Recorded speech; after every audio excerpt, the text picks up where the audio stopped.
Thank you, Damkirung. Thank you, Dr. Mohebi and Dr. Wang, to invite me to this session. Now, Mr. Chairman, ladies and gentlemen, my topic today is common medical problem during operation and the treatment. I have nothing to declare. It's really sad that every year a few cases of fatal complications are reported in the world, even during FUE in young patients. The most common cause of sudden death is cardiovascular event. What should we do if something goes wrong in the operation room? We need a quick guidance. Monitor of hemodynamic parameter is very important. Please monitor the heart rate, blood pressure, electrocardiogram, and oxygen saturation during the operation. The first issue of the medical problem during the operation will be fast heart rate. If the heart rate becomes faster than 120 beats per minute, check the blood pressure. If the blood pressure remains normal, you don't need to worry about it. It means the peripheral perfusion is preserved, so you don't need to stop the operation. You can continue the operation. You only need to make sure if the pain control is enough, the sedative is enough, you may minimize the dose of epinephrine. However, if the blood pressure becomes low with fast heart rate, you should stop the operation. It means hypovolemia or dehydration. Put the patient in trending position and give volume replacement using transfusion or lactate-ring solution. Sometimes tachycardia means tachyarrhythmia, such as paroxysmal supraventricular tachycardia or ventricular tachycardia.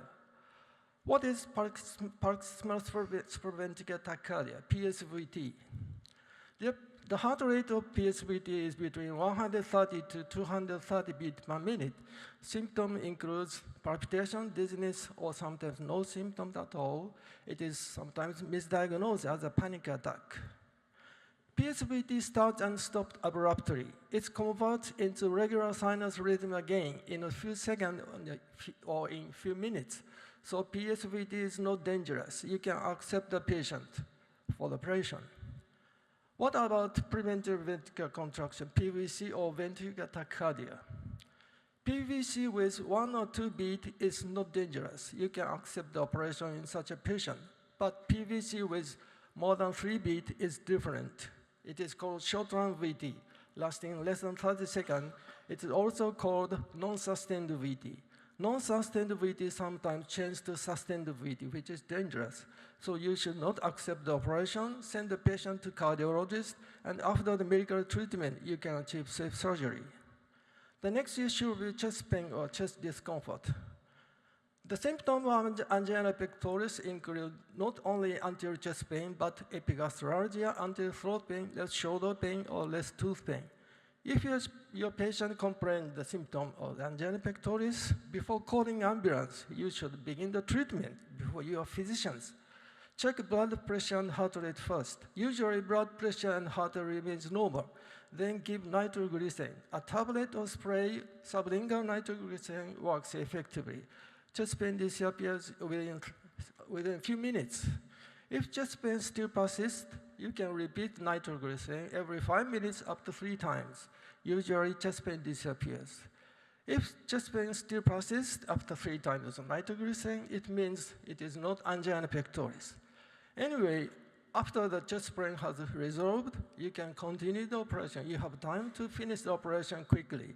After the operation, you should send the patient to a cardiac center as soon as possible. The risk factors of ischemic heart disease include diabetes, hypertension, hyperlipidemia, obesity, smoking, hyperuricemia, and age over 60 years old. So if your patient have 1 or 2 of these risk factors, you should expect the patient may have angina pectoris during the operation. The nitroglycerin tape works effectively to prevent cardiac ischemia during the operation. So prevention of cardiac ischemia is much more important than the treatment after the event. So you should avoid hypotension, hypoxemia, and stress during the operation, which may trigger the cardiac ischemia. Analgesics, sedatives, and nasal oxygen should be given. Nitroglycerin should be given. Transfusion, lactate-ring or perioral hypotonic sports drink stabilizes the hemodynamic parameter during the operation. If your patient with coronary stent needs low-dose aspirin, don't stop it. Next issue will be lightheadedness or fainting. If your patient complains fainting during the operation, check blood pressure, if it is low or high.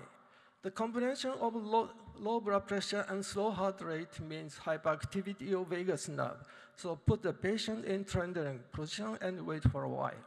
However, in patients with coronary risk factor or in elderly patient, combination of hypertension and bradycardia is dangerous. The position change, transfusion oxygen should be given.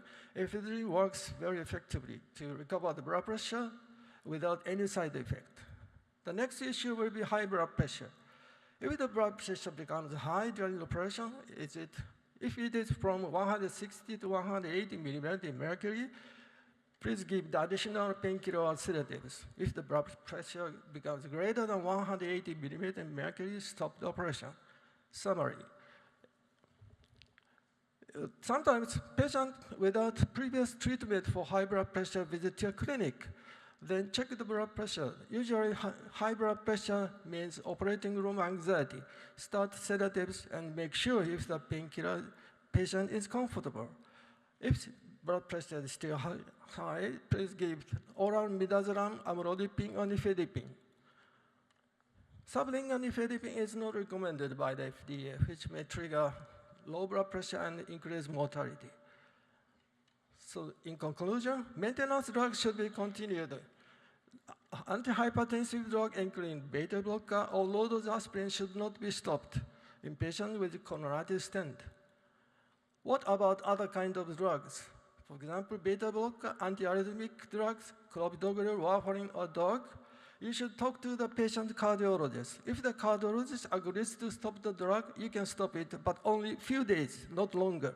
If the cardiologist doesn't agree to stop the drug, you should not stop it to achieve safe surgery. Thank you for your attention.